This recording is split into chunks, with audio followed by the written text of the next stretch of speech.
Semangat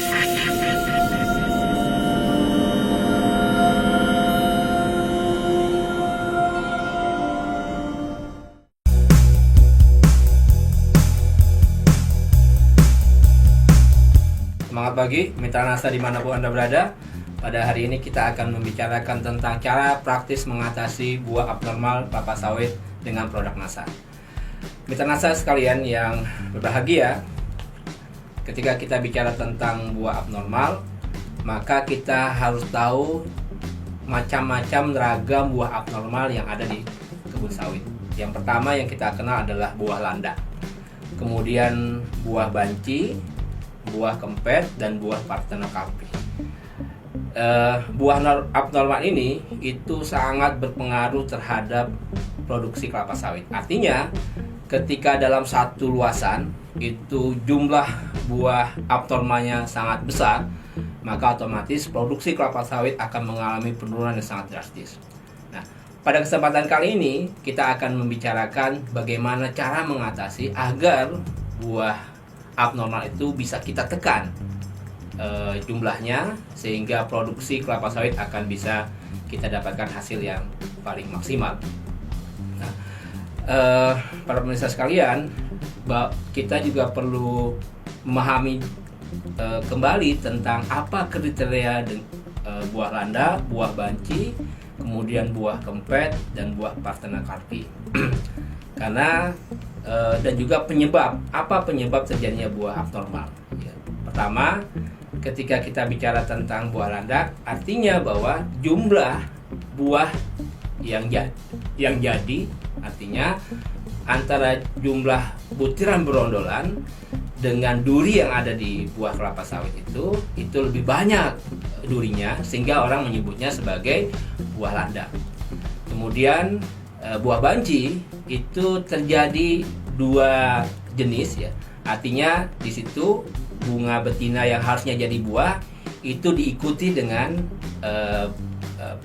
jumlah duri yang begitu banyak, sehingga kesempurnaan buah tidak terjadi, sehingga orang menyebutnya buah banci. Artinya di situ ada jantan dan betina.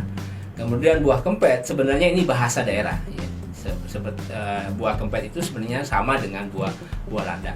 Dan kemudian yang keempat adalah buah parthenocarpi, buah yang dimana ketika matangnya itu tidak diikuti dengan perubahan warna. Biasanya kalau kita menggunakan kriteria warna, biasanya mulai dari warnanya hitam sampai kemudian merah dan jingga, itu menunjukkan buah itu matang. Tapi kalau buah parthenocarpi, dia tetap hitam sampai kemudian itu buahnya matang tapi tetap warnanya hitam, maka dia juga termasuk buah abnormal.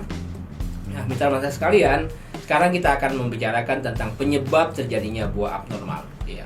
Pertama adalah terjadinya prosentase bunga betina dan bunga jantan itu mengalami perbedaan yang sangat drastis. Artinya persentase bunga jantannya itu sangat minim.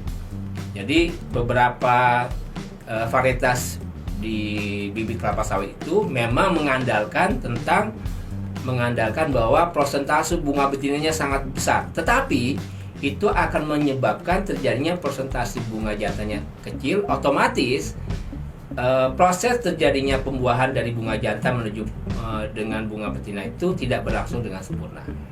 Nah, kemudian yang kedua adalah populasi serangga penyerbuknya sangat minim.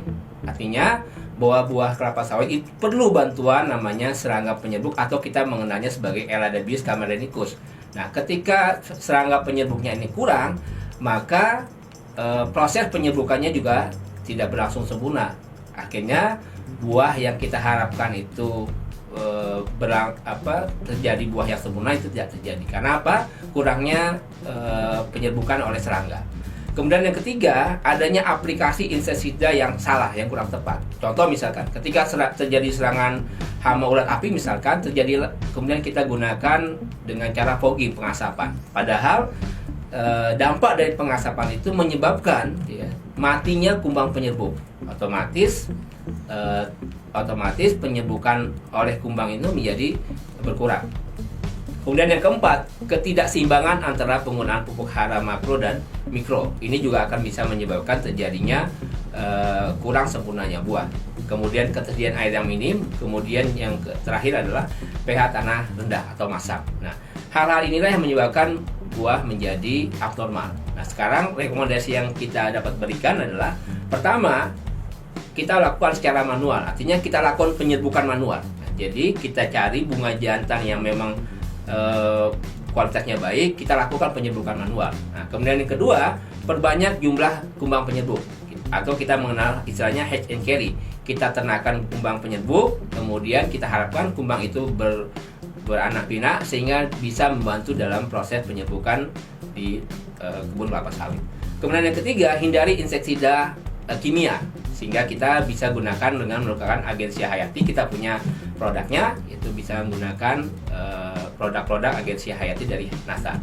Kemudian penggunaan pupuk kimia yang berimbang antara hara makro dan mikro, yaitu kalau dengan pupuk kimianya kita gunakan pupuk NPK yang prosentasenya itu tinggi, katakanlah di atas 27% sampai 33%. Kemudian yang penggunaan pupuk organiknya kita gunakan SPR, NASA, dan PWN Nutrition yang ini bisa membantu ya, proses pembentukan bunga dari bunga betina kemudian jadi buah, sehingga buahnya itu bisa besar, berat janjangnya juga besar, sehingga produksi juga semakin meningkat. Dan yang terakhir, penanaman dolomit untuk menstabilkan pH. Karena biasanya kalau pH terlalu asam itu akan menyebabkan pembentukan buah menjadi kurang sempurna.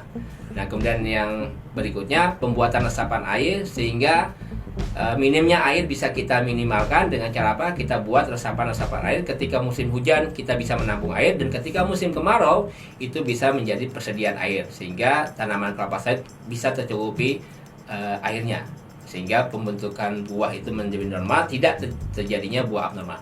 Demikian singkat informasi yang bisa kami sampaikan. Semoga ini bisa bermanfaat bagi mitra NASA sekalian, baik yang ada di kebun maupun yang ada di lokasi. Baik, mitra NASA sekalian, jangan lupa like, subscribe, dan bagikan, dan bunyikan loncengnya sehingga Anda tidak ketinggalan berita-berita terkini dari media sosial NASA, dari Facebook, Instagram, YouTube, Twitter, dan semangat pagi.